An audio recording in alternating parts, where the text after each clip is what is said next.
Salam sejahtera, nama saya Mariam Mukhtar. Bagi kebanyakan mat rempit dan mat basikal ataupun mat lajak, ia bukan sekadar keseronokan perlumbaan atau kemenangan. Ia adalah kemasyhuran sebagai juara.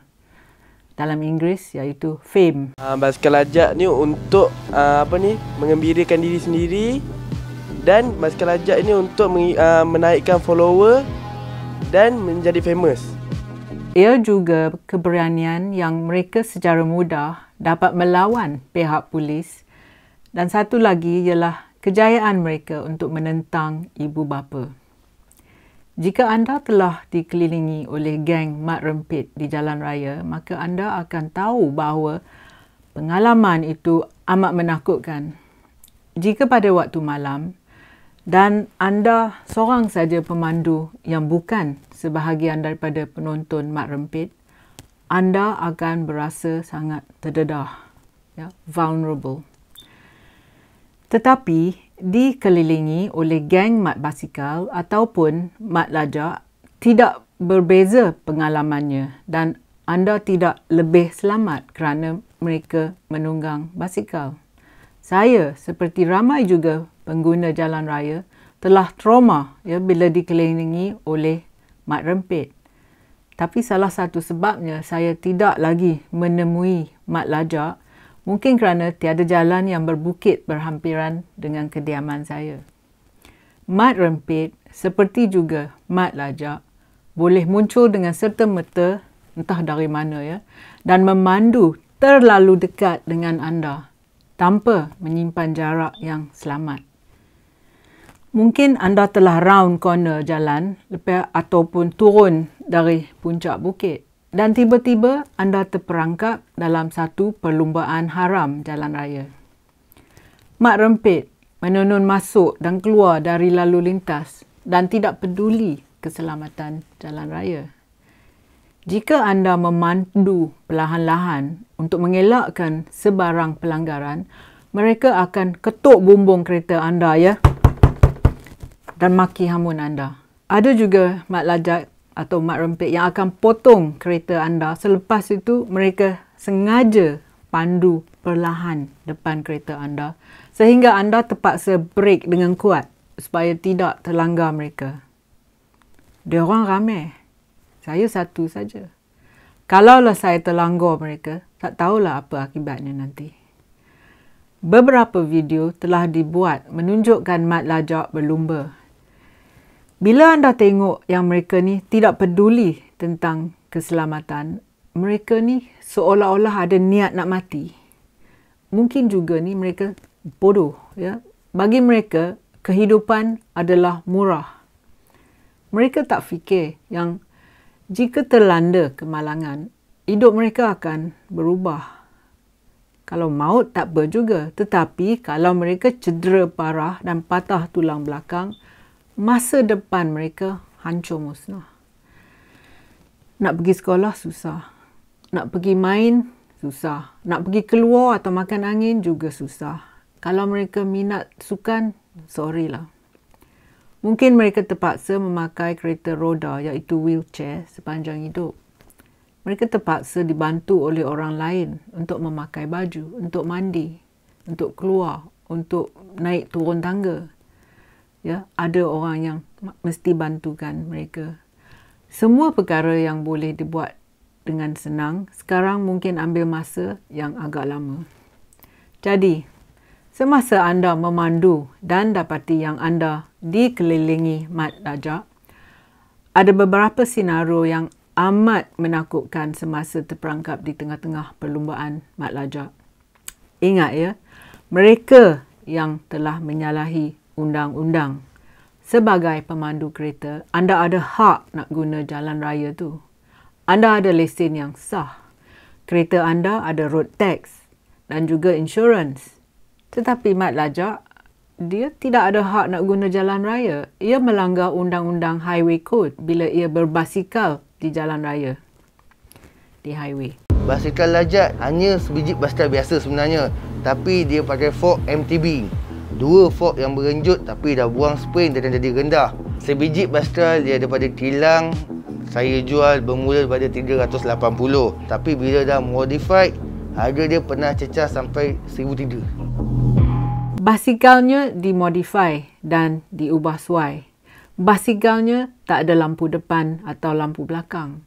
Basikalnya tak ada brake. Chain set juga telah diubah suai supaya basikal itu lebih laju. Basikalnya tak ada loceng. Tayar basikalnya tak ada bunga supaya dia boleh lebih laju. Bila ia naik basikal tengah malam, si mat lajak tidak pakai baju reflektif tinggi supaya senang dilihati pengguna jalan raya. Ia tidak pakai helmet. Dalam hatinya, ia cuma nak satu benda saja, iaitu dia nak menang. Mat basikal mula lumbanya dari atas bukit supaya ia boleh cepat laju. Kalau ia tidak dapat kontrol basikalnya, kemalangan boleh berlaku dalam beberapa saat saja.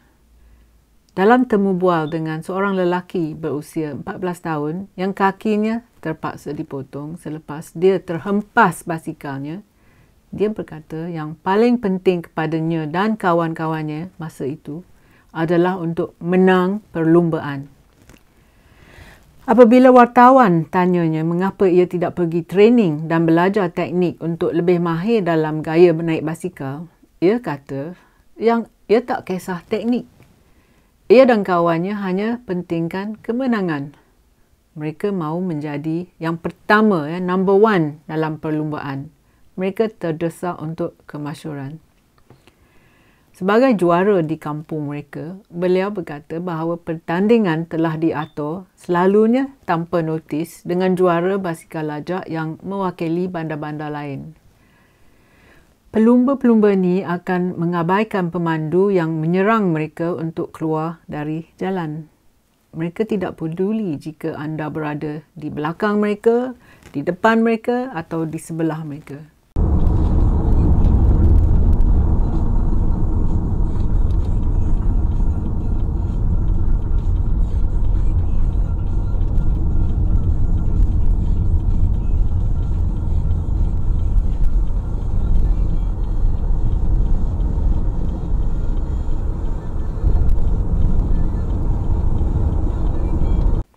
Mereka tidak meragu-ragu mengambil alih 3 lorong jalan raya. Mereka tak kisah yang mereka tidak dianggap sebagai pengguna jalan raya yang sah. Mereka tidak percaya pada undang-undang dan peraturan.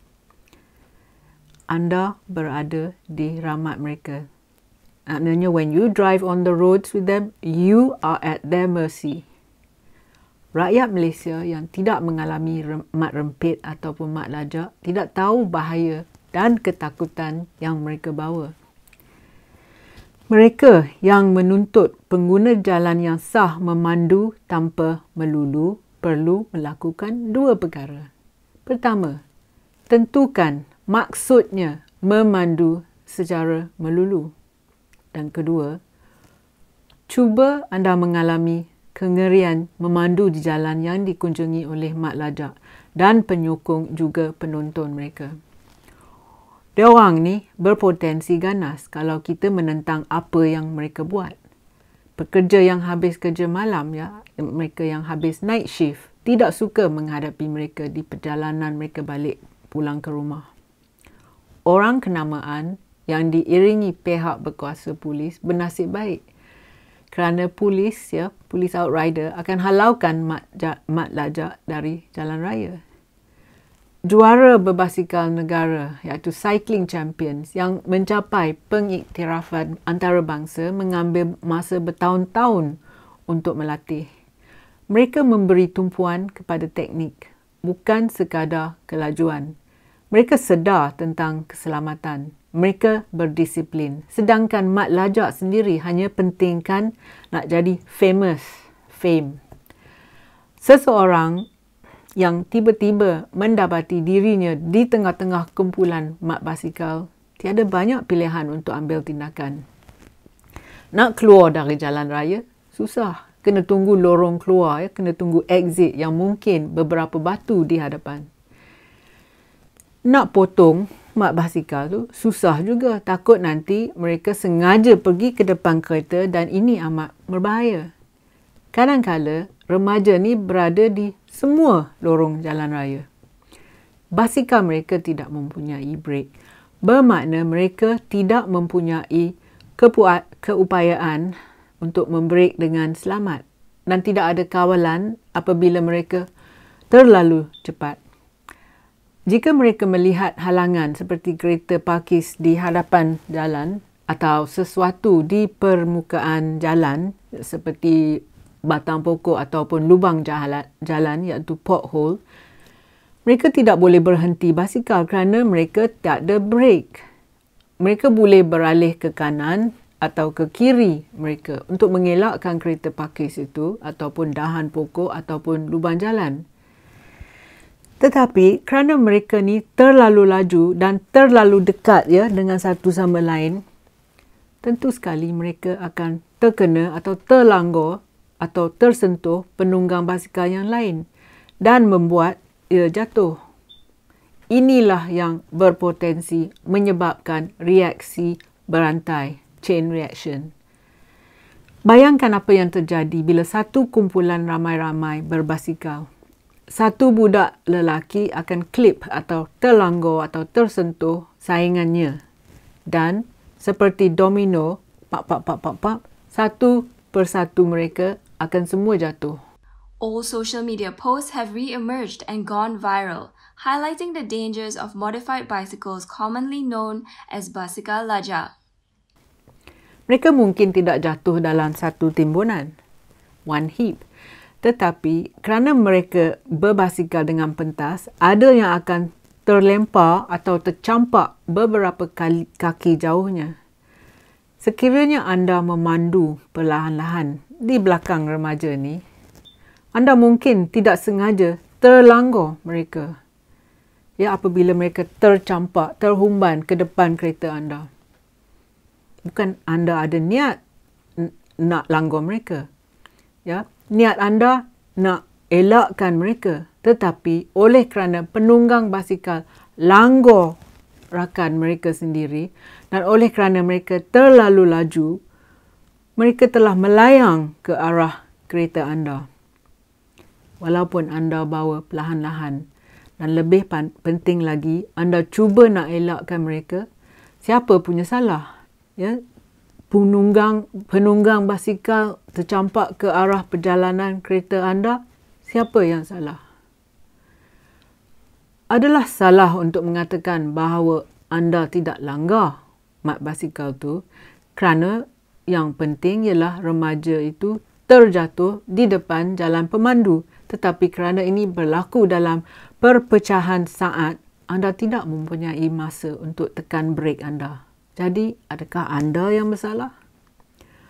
Anda juga boleh panik ya, di hadapan beberapa remaja yang satu persatu jatuh di hadapan anda.